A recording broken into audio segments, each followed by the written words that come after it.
그리스도인들은 그리스도인다운 가치관과 인생관을 가지고 살아야만 합니다. 그리스도인들은 모든 가치 개념에 있어서 예수 그리스도께서 보시는 그 관점으로 세상을 보고 미래를 보고 모든 것을 평가해야만 합니다. 그런가 하면 우리 그리스도인들은 세상 속에서 신성한 자존심을 가지고 살아야만 합니다. 예수님을 존귀한 분으로 믿는다면 우리들도 마땅히 존귀한 존재로 여김을 받아야만 할 것입니다. 그런 의미에서 우리는 세상 사람들과는 분명히 구별된 사람들입니다. 그래서 성도라고 하는 것은 세상과 거룩히 구별된 사람들이라고 부르게 되는 것입니다. 예수님은 우리들이 천대를 받거나 멸시받는 것을 원하지 않으십니다. 예수님은 사랑하는 자들이 천대를 받거나 조롱당하는 것을 슬퍼하십니다. 예수님은 우리들이 세상 속에서 존귀하게 여김을 받기를 원하십니다. 예수님은 섬기러 오셨지만 자신을 천한 자라고 생각하지는 않으셨습니다. 그러므로 이 생과 내 생에서 존귀함을 받게 되기를 축복합니다. 핍박을 받을지언정 조롱을 받아서는 안 됩니다. 인간의 축복은 그가 무엇을 소유했느냐에 있는 것이 아니라 얼마나 존귀한 삶을 살았느냐에 있습니다. 그러므로 우리 모든 성도들은 누구에게든지 어디에서든지 존경을 받고 귀중하게 여김을 받아야만 합니다. 남에게 조롱을 받고 업심여김을 받고 무시당하는 것은 정말로 슬픈 일입니다. 우리가 직장에서나 가정에서나 이 사회 속에 들어갈 때에 우리들 하나하나가 세상의 빛이요 소금이라는 사실은 그만큼 존귀하게 여김을 받아야 된다라고 말씀을 하고 있는 것입니다. 이 세상 살다간 많은 사람들을 자세히 살펴보면 결국 두 가지의 모습으로 나누어질 수밖에 없습니다. 그러니까 존귀한 인격자로 역사에 알려진 사람들이 있는가 하면 그렇지 못하고 추하고 저주스러운 존재로 알려진 사람이 있습니다. 보십시오. 한 세대를 같이 살았던 사람들 중에 사도 바울과 네로가 있습니다. 바울은 네로에 의해서 순교를 당했습니다. 그러나 네로는 요즘 사나운 개에게나 붙이는 저주스러운 이름으로 남아 있습니다. 어느 누구도 어떤 사람도 그의 아들의 이름을 그의 자녀를 네로라고 붙이지는 않습니다.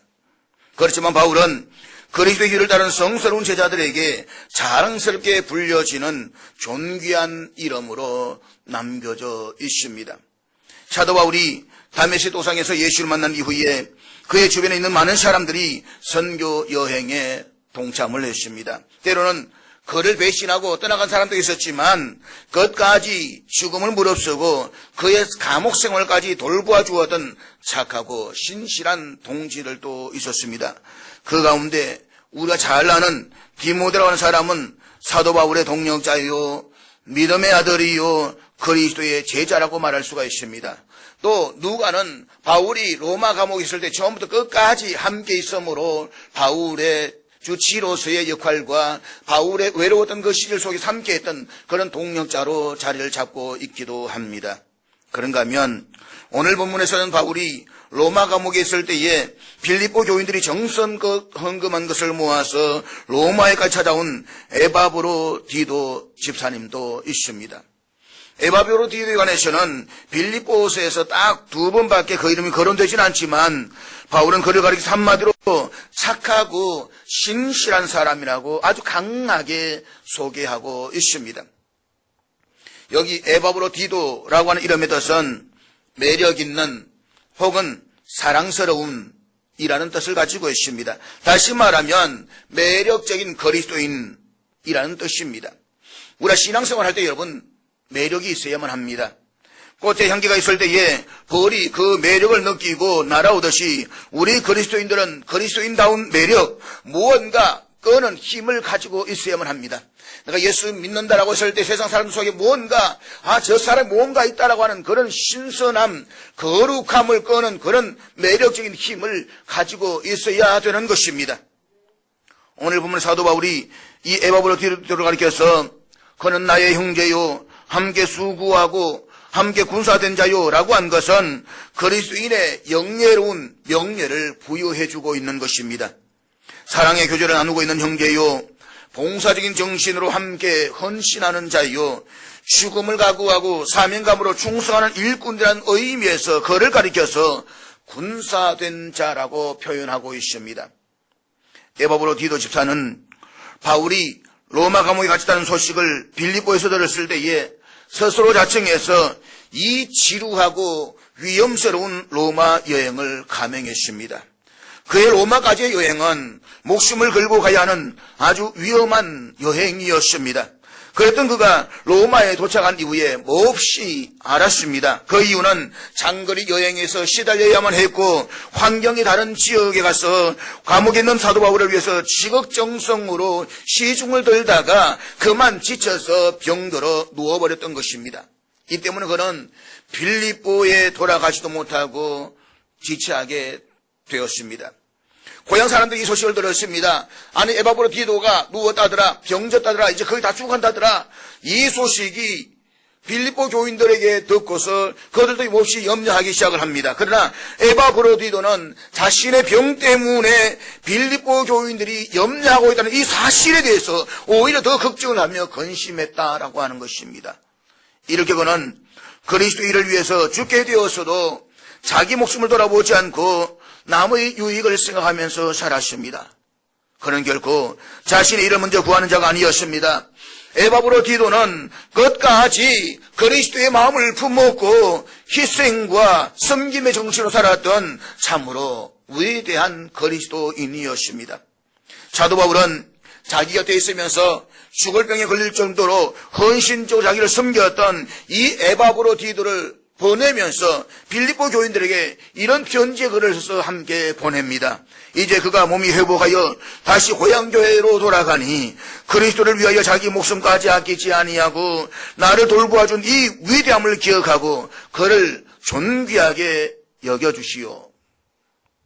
여기서 에바브로 디도에 대해서 그를 존귀한 자로 여기라 라고 말씀하고 있는 것은 결국 그가 존귀하게 살았다 라는 뜻입니다. 그렇습니다. 오늘 우리도 이 땅에 살면서 존귀한 자로 여김을 받기 위해서 노력해야만 합니다. 그리고 그렇게 살아가는 사람을 가리켜 우리는 매력 있는 그리스도인이라고 말할 수가 있는 것입니다.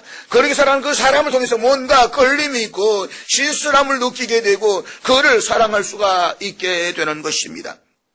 그렇다면 우리가 매력 있는 그리스도인이 되기 위해서 노력해야 될 것이 무엇입니까?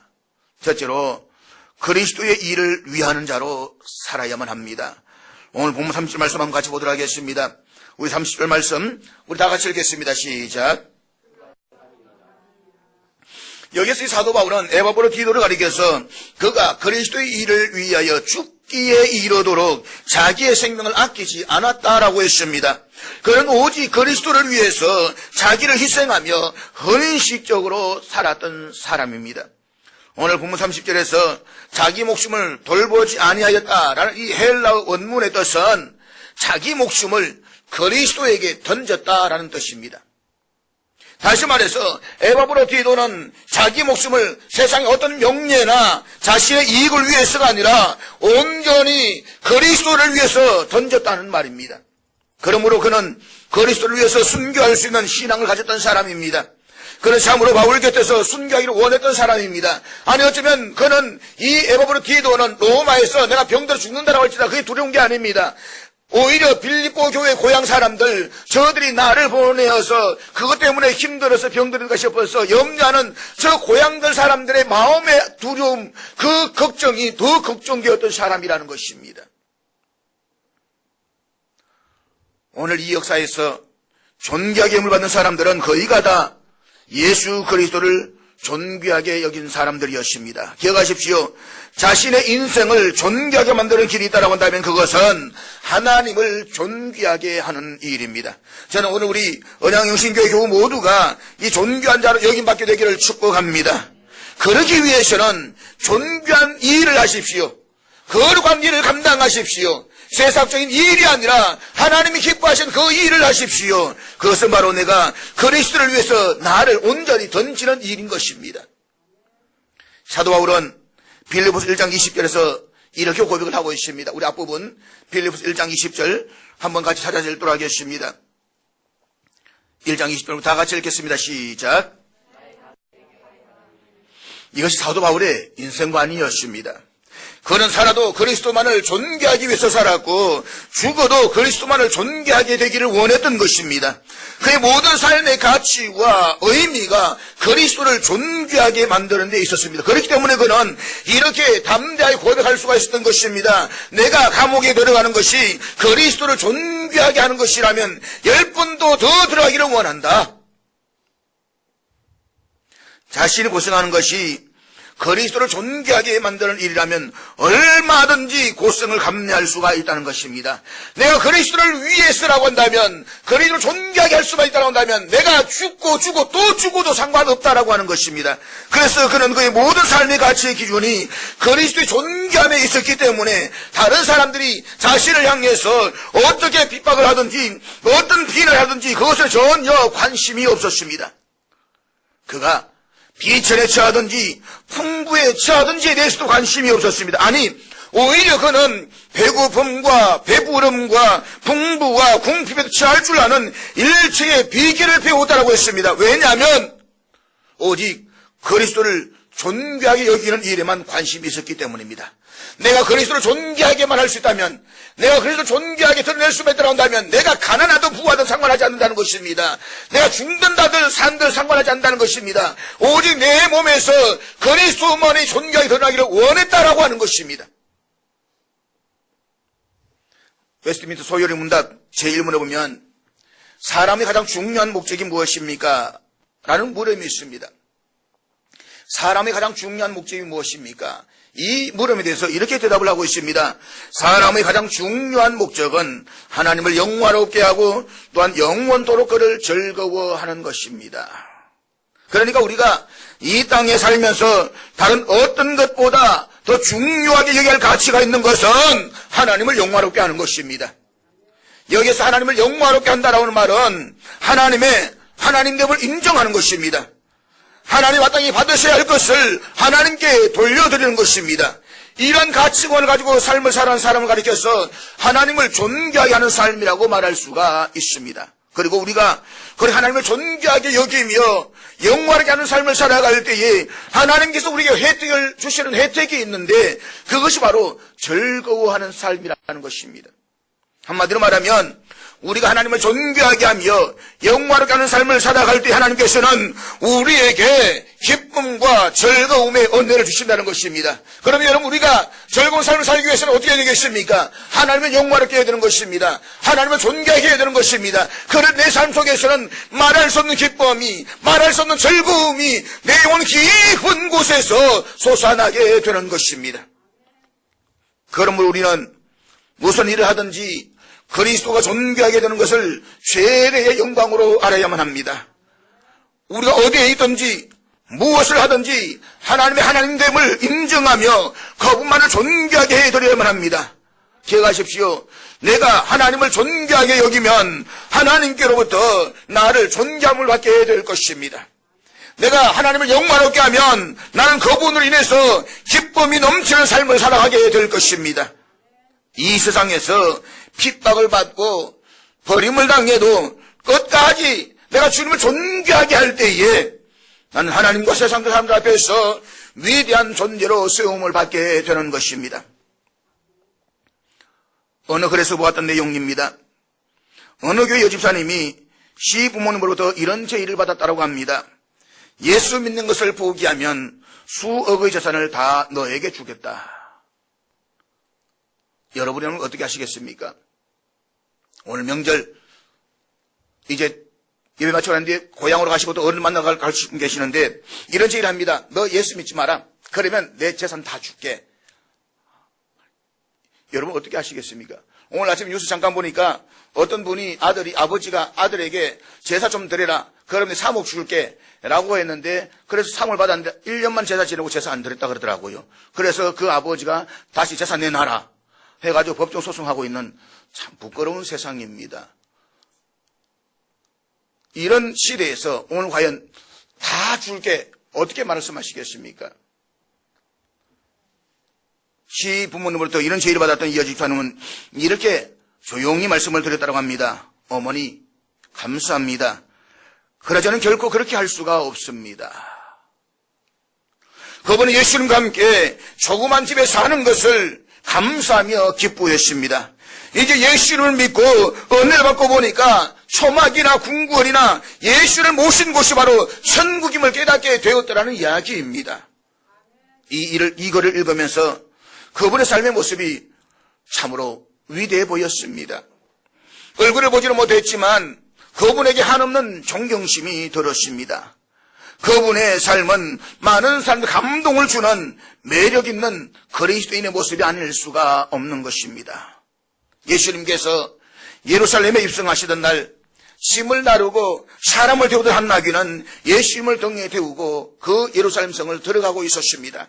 나귀는 자기 앞에서 많은 군중들이 호산나 호산나 하면서 겉옷을 깔아주고 종려나무 가지를 던지는 것을 밟고 걸어갔습니다. 그러나 예수님을 내려놓았을 때에 어느 누구 한 사람도 이 나귀를 쳐다보는 사람은 없었습니다. 여전히 짐을 나르는 나귀에 불과했습니다. 존귀한 예수님을 등에 태웠기 때문에 그렇게 됐던 사실을 나귀는 전혀 모르고 있었습니다. 사랑하는 여러분, 우리의 삶이 그렇지는 않는가요? 사람들로부터 환호와 박수를 받을 때 이 사람들은 그것이 자신이 잘났으라고 생각을 합니다. 그래서 우쭐대기도 하고 그것이 지나쳐서 교만에 빠지기도 합니다. 그러나 착각하지 마십시오. 우리는 나귀와 같은 존재인 것입니다. 나귀가 잘나서 백성들이 환호하고 호산나 호산나라 외친 것이 아닙니다. 그의 등에 예수님께서 타고 계셨기 때문인 것입니다. 그렇습니다. 우리가 예수님을 존귀하게 하면 우리 자신이 존귀하게 되는 것입니다. 그러나 어느 한순간 우리가 자신의 이름을 드러내기 시작하면 우리가 더 초라한 모습으로 세상 사람들부터 조롱과 외면을 당하게 될 것입니다. 둘째로, 우리가 매력 있는 그리스도인이 되기 위해서는 겸손하셔야만 합니다. 정말 겸손하셔야만 합니다. 오늘 본문 30절 말씀 다시 한번 같이 보도록 하겠습니다. 우리 30절 말씀 다시 한번 읽겠습니다. 시작.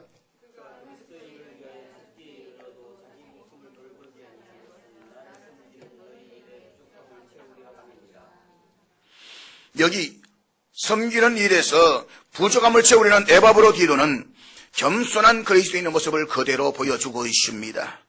섬기는 일을 자신의 자랑으로 삼지 않고 교인 전체의 일로 참여하고 있는 아름다움을 보여주고 있는 것입니다. 빌립보 교인들이 다 올 수가 있는데 빌립보 교인들이 다 오지 않았다. 내가 그 부름을 받아서 여기에 왔다. 그러니까 빌립보 교인들 모든 일을 다 담당해야 되겠다. 이 겸손함이 그에게 극심한 더 지나친 헌신으로 나가게 만들었다라고 하는 것입니다.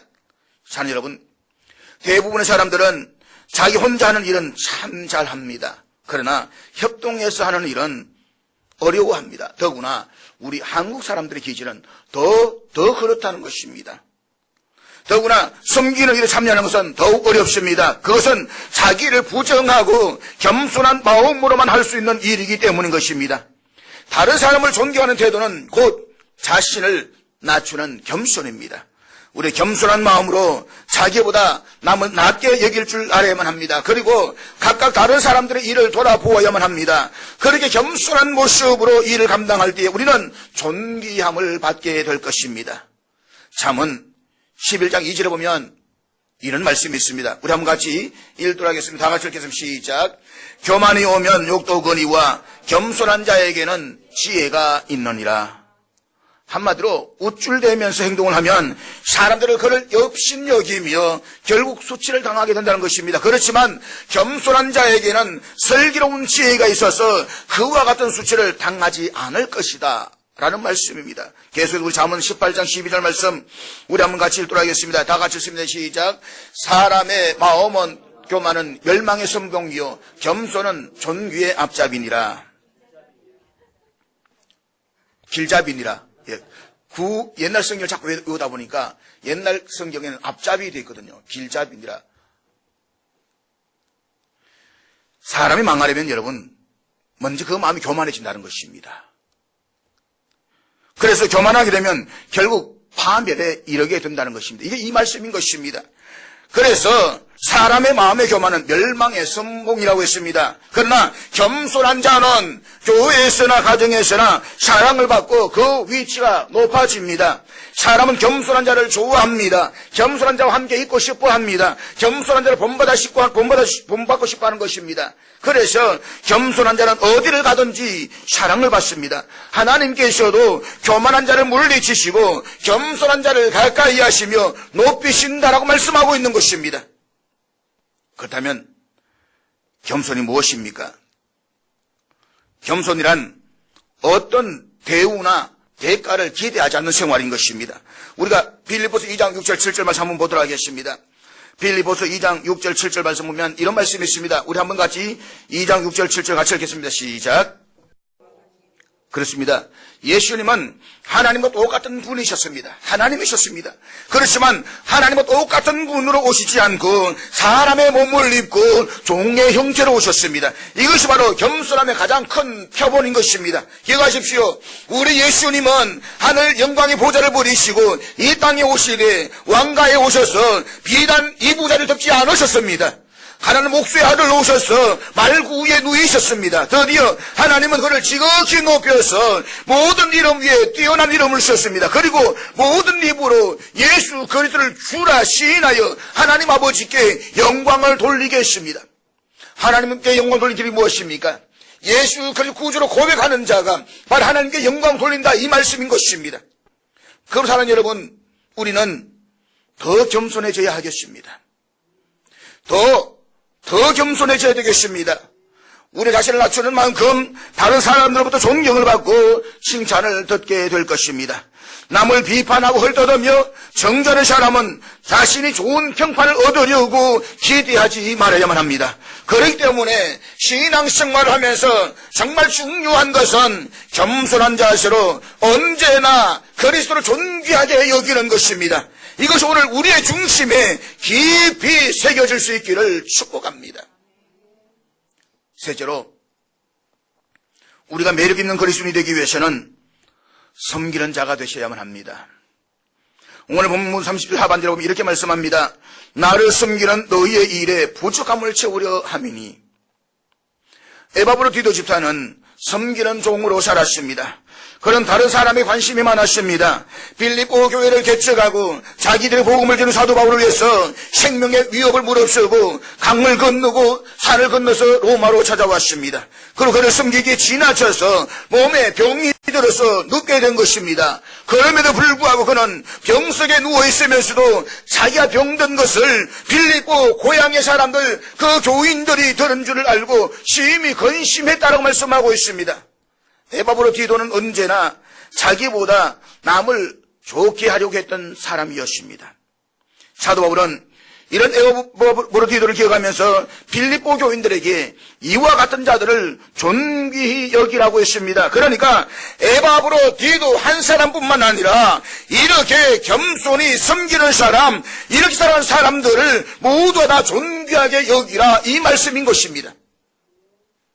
사랑하는 여러분, 이 세상의 모든 관계는 상대적입니다. 내가 다른 사람에게 해주는 만큼 받게 됩니다.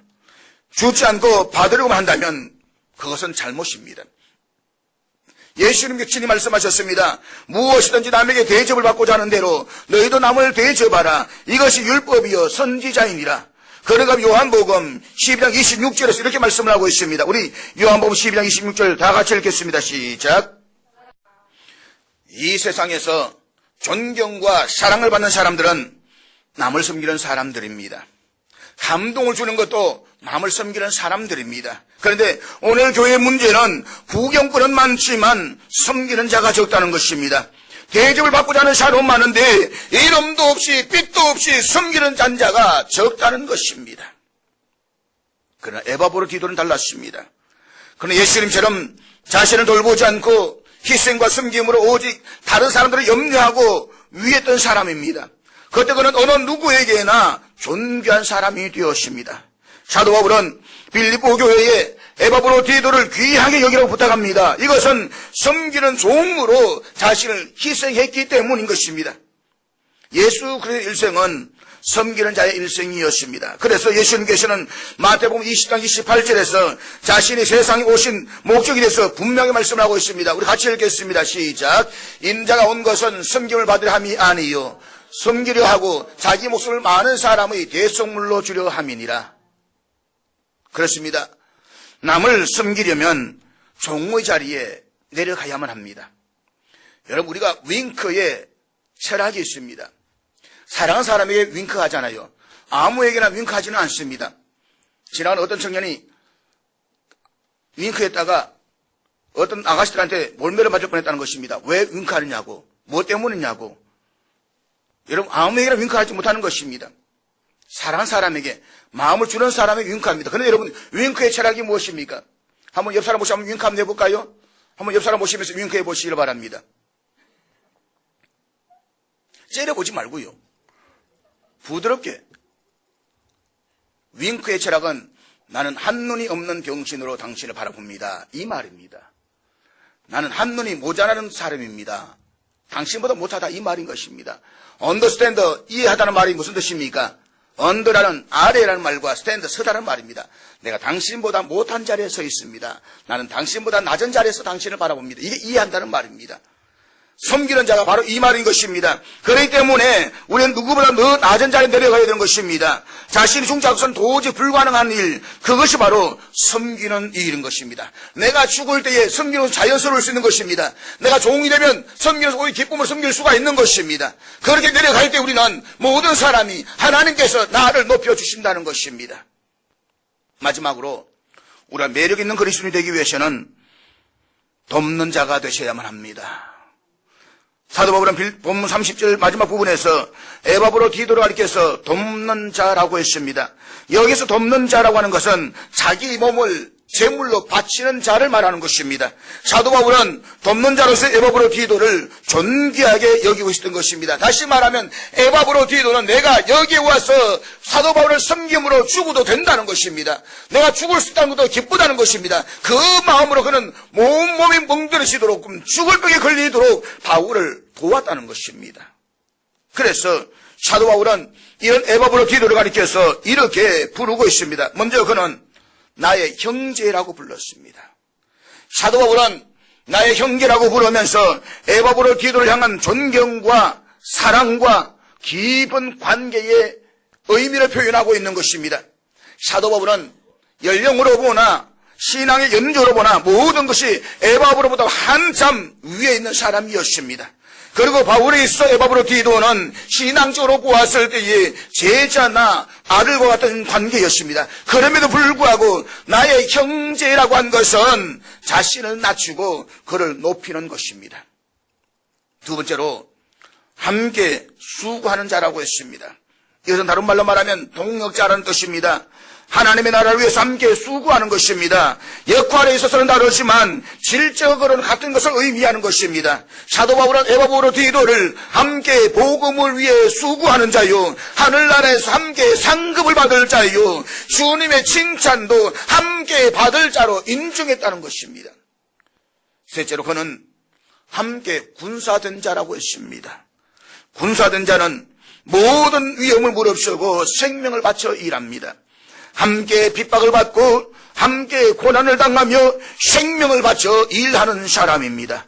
군인은 결코 사사로운 일을 생각하지 않습니다. 군인은 오직 나라를 위해서 충성을 다할 뿐입니다. 군인은 이름도 없이 빛도 없이 전쟁에서 죽습니다. 그러나 그렇게 수고를 했음에도 불구하고 훈장은 지휘관이 다 받습니다. 이와 마찬가지로 우리의 대장이신 그리스도를 위한 군사로 부름을 받았습니다. 그렇기 때문에 우리는 오직 그리스도만을 위해서 살고 죽습니다. 그에게만 충성을 다합니다. 그러므로 우리는 주를 위해서 죽을 수가 있고, 내가 주를 위해서 죽음에도 이름도 없이 빛도 없이 감당할 수가 있는 것입니다. 사도 바울은 이 에바브로 디도를 그래서 같은 전우로 소개하고 있는 것입니다. 우리 다 전우다, 군사된 자다, 우리 대장이신 예수를 위해서 함께 살아가는 자다, 그렇게 말씀하고 있는 것입니다. 마지막으로 너희 사자로 내가 설 것을 돕는 자라고 했습니다. 여기 사자란 보내심을 받은 자라는 뜻입니다. 빌립보 교회에서 나를 사랑하여 보내준 선교사라는 뜻입니다. 감옥에서 사랑으로 돕는 자요, 하늘이 보낸 천사와 같은 사람이라는 뜻입니다. 그리고 돕는 자란 제물로 드린다는 뜻이요, 자기를 바치는 사람을 말합니다. 사도 바울은 에바브로디도를 이렇게 칭찬하고 존경하고 있는 것입니다. 사랑하는 여러분, 우리가 하나님께로부터 인정받는다는 것이 무슨 뜻입니까? 영이신 하나님은 보이지 않습니다. 그런데 보이지 않는 하나님부터 인정받는다는 것이 무엇입니까? 물론 하나님께서 우리에게 건강의 복을 주시고 물질의 복을 주시고 평안의 복을 주시고 여러 복을 주시면서 우리에게 은혜를 주시기도 하시겠지만, 그러나 여러분, 정작 내가 하나님 인정받는다는 게 무슨 말입니까? 종교개혁자 칼빈에서는 기독교 강요에 따른다면 그것은 자신이 섬기는 교회의 목사님으로부터 인정받는다라는 말이라는 것입니다. 하나님 보이지 않습니다. 보이지 않는 하나님께서 교회의 목사를 세우시고 그를 통해서 말씀을 정하시고 그 말씀을 순종받는 것을 보시면서 하나님께서는 그의 신앙을 보신다. 칼빈의 이야기입니다. 솔직히 자신이 다니는 교회의 목사님으로부터 인정을 받지 못하는 사람이 어떻게 하나님으로부터 인정을 받을 수가 있겠습니까? 그럼 우리는 무엇보다도 교회에서 자기 교회 목사님으로부터 이렇게 인정받을 수가 있어야만 합니다. 나의 형제, 함께 수고한 자, 함께 군사된 자, 나의 쓸 것을 돕는 자라고 말입니다. 이렇게 칭찬들을 쓸 때 우리는 세상 속에서 위대한 그리스도인으로 존경을 받게 되는 것입니다. 그렇게 살아갈 때에 모든 사람들로부터 매력 있는 그리스도인으로 인정을 받게 되는 것입니다. 오늘 본문 27절 말씀만 보도록 하겠습니다. 마지막 27절 말씀 우리 다 같이 읽겠습니다. 시작. 이 말씀은 에바브로디도에 대한 소중함을 잘 표현하고 있습니다. 하나님께서도 그를 불쌍히 여기셨고 자기도 소중히 알고 있습니다. 주 안에서 모든 기쁨으로 영접하고 또 이와 같은 자를 존귀하게 여기라고 말하고 있습니다. 사랑하는 여러분, 우리 그리스도인은 마땅히 세상에서 소금이요 빛이 되어야만 합니다. 어느 곳에 가든지 소중하게 여김을 받아야만 합니다. 존귀하게 여김을 받아야만 합니다. 핍박을 받을지언정 비난을 받아서는 안 됩니다. 고난을 받을지언정 천대를 받아서는 안 됩니다. 모름지기 그리스도인은 매력이 있어야만 합니다. 그것이 초대교회 교인들의 모습이었던 것입니다. 우리나라 초대교회 교인들의 모습은 모든 사람에게 매력의 덩어리였습니다. 뭔가 끄는 힘이 있었습니다. 어떻게 사람이 저렇게 살아갈까? 무엇 때문에 저렇게 살아갈까? 저 살아가는 이유가 무엇일까? 거룩한 매력을 주었던 사람들인 것입니다. 그렇기 때문에 그는 누구를 만나든지 어디에 있든지 사람을 끄는 힘이 있었다는 것입니다. 그렇습니다. 여러분, 우리 그리스도인은 삶에 매력이 있어야만 합니다. 그리스도는 어디에 있든지 누구를 만나든지 끌리는 힘이 있어야만 합니다. 그리스도께서 가시는 곳마다 수많은 사람들의 시선과 관심이 그에게 집중되었습니다. 그러므로 그의 대체자된 우리도 이제 이후로 겸손함과 섬김으로 그리고 돕는 자로서 그 세상 속에서 그리스도 살아감으로 말미암아서 하나님과 사람들 앞에서 존경받는 저들 수 있기를 주의 이름으로 축복합니다.